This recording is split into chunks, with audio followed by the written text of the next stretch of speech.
History founder کی جانب سے تمام دوستوں کو السلام علیکم۔ دوستوں، گریٹر اسرائیل کا شیطانی منصوبہ 4 نکاتی ایجنڈے پر استوار ہے، جس پر یہودیوں اور قدامت پسند مسیحوں کا کامل اتفاق ہے، جس کی تکمیل کے لیے وہ سر در کی بازی لگانے پر تلے ہیں۔ اس کے 4 مراحل کی ترتیب میں سب سے اول خوفناک اور بڑی جنگ ہے، دوسرے نمبر پر مسلمانوں کی 2 اہم ترین مقدس مقامات کا انہدام اور تیسرے نمبر پر معبد کی تعمیر ہے۔ چوتھے نمبر پر حضرت داؤد علیہ السلام کی تاج پوشی کے لیے استعمال ہونے والا وہ پتھر جسے تھرون آف ڈیوڈ کہا جاتا ہے، اس کو نو تعمیر شدہ معبد میں رکھا جانا ہے۔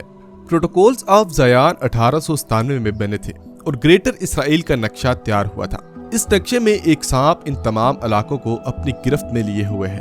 دنیا بھر میں کل 1.5 کروڑ یہودی ہیں، جس میں سے صرف 35 لاکھ وہاں آئے ہیں۔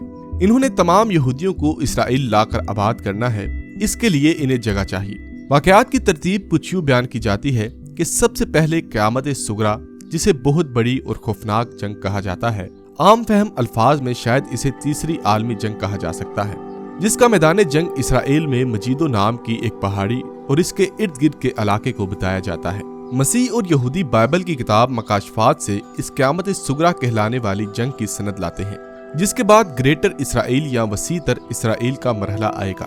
مسجد اقصی اور قبۃ الصخرہ کا انہدام کرنے کا ملعون منصوبہ زیر غور ہے۔ صخرہ چٹان کو کہتے ہیں۔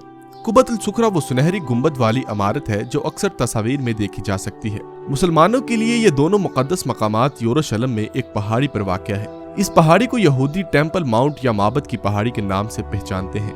محترم نبی حضرت سلیمان علیہ السلام نے اللہ کا گھر یا مسجد، جسے یہودی معبد کہتے ہیں، اس پہاڑی پر تعمیر فرمایا۔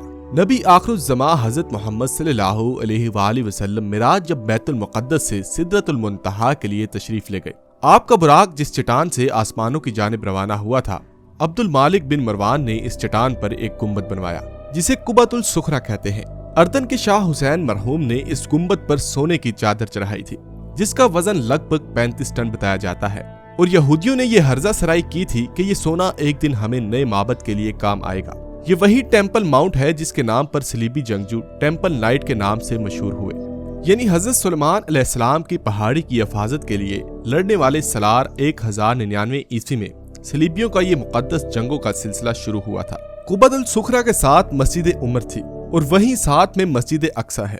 مسلمانوں کی لا علمی کا یہ عالم ہو چکا ہے کہ انہیں قبۃ الصخرہ اور مسجد اقصی میں فرق کا علم نہیں۔ عمومی طور پر سنہری گنبد والی عمارت کو ہی مسجد اقصی تصور کر لیا جاتا ہے، حالانکہ حقیقت یہ نہیں۔ یہ بھی ایک گہرا دکھ ہے کہ جن وارثوں کو اپنے اساسوں کا ہی علم نہ ہو، وہ ان کے تحفظ اور دفاع کے لیے کیا کر سکیں گے۔ ڈاکٹر اسرار کے الفاظ میں گزشتہ 1900 برس سے یہودیوں کا خانہ کعبہ گر پڑا ہے۔ 70 عیسوی میں ٹائٹس رومی نے یہ معبد گرایا تھا۔ مسلمانوں نے یہ کام نہیں کیا تھا، رومی بت پرست تھے اور ان کے ہاتھوں یہ کام ہوا۔ یہودیوں نے تیسرا معبد تعمیر کرنا ہے۔ 1967 میں انہیں جگہ کا قبضہ مل گیا، اب تعمیرات کے حتمی مرحلے کی طرف انہیں جانا ہے۔ 1967 سے پہلے مشرق یروشلم اردن کا حصہ تھا۔ عرب اسرائیل 6 روز جنگ کے بعد یہ حصہ صہیونیوں کے قبضے میں چلا گیا۔ اس جنگ میں اسرائیل نے بیک وقت 3 عرب ممالک کو شکست سے دوچار کیا تھا۔ یروشلم ہاتھ میں آنے کے بعد صہیونیوں نے فتح کا جشن منایا تھا۔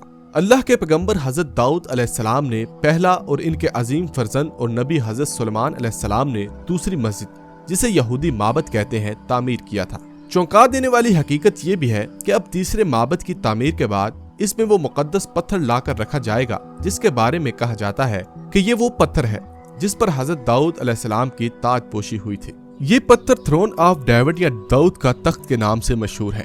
اس پتھر پر بعد ازاں حضرت سلیمان علیہ السلام کی تاج پوشی ہوئی۔ بیان ہوتا ہے کہ حضرت سلیمان علیہ السلام نے اللہ کا جو گھر بنایا تھا، اس میں یہ پتھر رکھ دیا گیا تھا۔ اسرائیلی بادشاہوں کی تاج پوشی کے لیے یہی پتھر بعد ازاں بھی استعمال ہوتا رہا۔ معبد گرانے کے بعد بادشاہ ٹائٹس رومی یہ پتھر اپنے ساتھ روم لے گیا، جہاں سے پھر یہ پتھر آئرلینڈ اور اسکاٹ لینڈ سے ہوتا ہوا برطانیہ جا پہنچا۔ 14ویں صدی عیسوی میں اس پتھر کو ایک کرسی کا حصہ بنا دیا گیا۔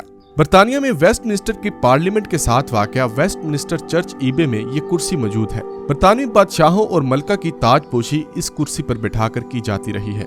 دنیا میں یہودیوں کی تعداد 1,40,00,000 کے لگ بھگ ہے، جبکہ دنیا میں مسلمانوں کی کل آبادی 1,50 کروڑ ہے۔ ان اعداد و شمار کی روشنی میں مسلمانوں کی تعداد اتنی زیادہ ہونے کے باوجود 1,50,00,000 یہودی 1,50 کروڑ مسلمانوں سے زیادہ طاقتور ہیں۔ اس کی کیا وجہ ہے؟ صرف اور صرف بے عملی۔